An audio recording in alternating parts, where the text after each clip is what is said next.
of the questions that sometimes is used to begin to get to know someone, like in team building or dating apps or group introductions, is, are you a water person or are you a mountain person? Now, you all probably know that I'm a water person. I'd much rather be on or by the water, whether it be an ocean, a lake, a river, or than to be on a mountain. I love sailing and I love kayaking, I love snorkeling, and just splashing around in water. Now, it's not that I don't like being in the woods or on a mountain, although I'm definitely not a skier or snowboarder like some here.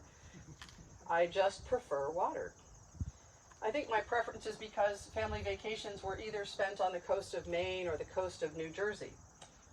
Regardless, water is healing for me, and I am fond of the poet Edna St. Vincent Millay, who wrote in her poem Exiled, "I have a need for water near." Water is integral to life.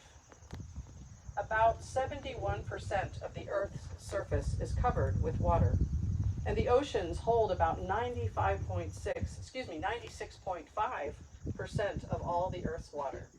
Think about that. Almost 97% of the Earth's water is in our oceans. But water also exists as vapor and in rivers and lakes, in ice caps and glaciers, and in the ground as soil moisture and in aquifers, and even in you and me and our animals. Imagine that 60%, up to 60% of our bodies are water. 60%. But unfortunately, global warming has been raising the sea levels. Over the last 100 years, sea levels have risen almost 8 inches. And while 8 inches doesn't seem that much, for coastal areas, it's a lot. And that rate is accelerating. Rising seas dramatically increase the odds of damaging floods and storm surges. In our country, nearly 5 million people live in 2.6 million homes at less than 4 feet above the high tide level. We just need to look at the damage from Hurricane Sally along the Florida coast to see the results of the rising sea levels. And Beta is headed to the Texas Gulf Coast as we speak. Scientists predict that flooding will worsen depending on how much more heat-trapping pollution humanity puts into the atmosphere. And then, in addition to the sea levels rising, there's the issue of water stress. Now, water stress refers to the ability or lack thereof to meet the human and ecological demand for water. It's different from water scarcity because water stress is a more inclusive and broader concept. It considers several physical aspects related to water sources, including water scarcity, but also water quality, environmental flows, and the accessibility of water. According to the United Nations 2020 report, climate change is projected to increase the number of water-stressed regions and to exacerbate shortages already in water-stressed regions. More than 2 billion people live in countries experiencing high water stress. And the situation is likely to get worse as populations and demand for water grow and as the effects of climate change intensify.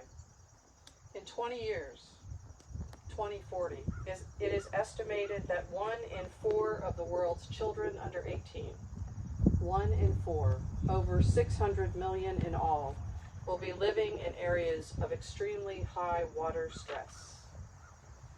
Climate change will have its most direct impact on child survival through 3 channels: changing disease environments, greater food insecurity, and threats to water and sanitation.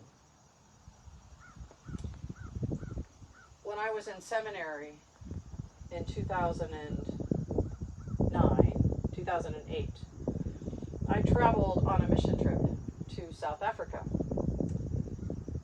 As I traveled with the HIV/AIDS coordinator for the Diocese of Christ the King, the Anglican diocese around Johannesburg. We went to these small, tiny, I want to call them villages. They called them vine towns.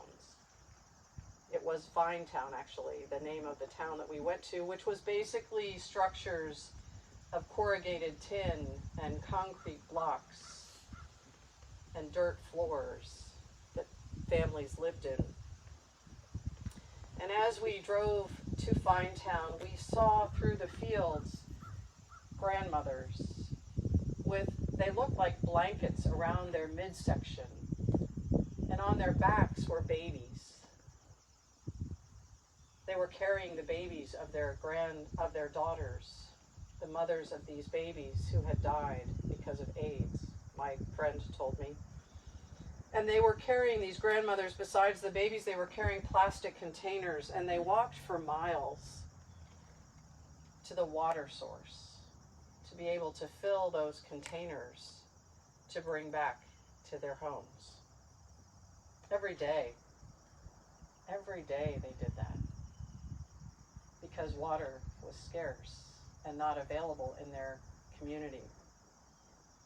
One of the efforts from the diocese was to help build water sources in collaboration with the United Nations and UNICEF and other nonprofit organizations. I came home with a greater appreciation of fresh water and realized how much I take for granted the fact that all I have to do is turn on the faucet and I have fresh water. You and I are very fortunate. It's hard to grapple with these statistics because we live in an area where we don't even think about our fresh water. But breaking it down, 1 in 3 people, which would be in this group probably 6 if we lived in a developing nation. 6 of us, if we were here today in a developing country, 6 of us would not have access to fresh water. And 2 billion people still lack sanitation, among whom 7 of 10 living in rural areas, or a third of those living in the least developed countries. I don't know if you've been watching the special on Bill Gates. I think it's a 3-part documentary, but Bill Gates has been trying to figure out a way to bring sanitation and fresh water to these communities. I commend this documentary to you because the innovation to create these special toilets is amazing. And how he does it is also amazing. Would that we all had the kind of resources that he has. But he's bringing people together to try and address these very issues. But you know, we can do our part, even though we don't have the millions or billions like Bill Gates.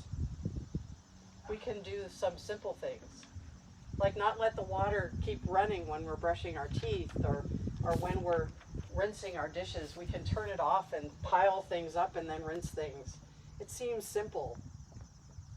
I struggle with this next one, but taking shorter showers would also help. Or having the kind of faucet that would use less water. And then, of course, if we just rely on God's economy to water our lawns instead of having to have the most green lawn in our community. And then more than that, we can advocate for clean water and water conservation. There are lots of organizations, whether it's the Water Conservancy, Episcopal Relief and Development, Global Water, or the Ocean Conservancy. And finally, we can reduce our use of plastics, recycle the plastic and glass and paper, and do other things to try and minimize our carbon footprint. Water is integral to life. Water is integral to our life as Christians. We are baptized through water and the Holy Spirit. God made us stewards of creation, In the beginning, the dome of the sky was separated from the expanse of the waters, and God said, "It is good."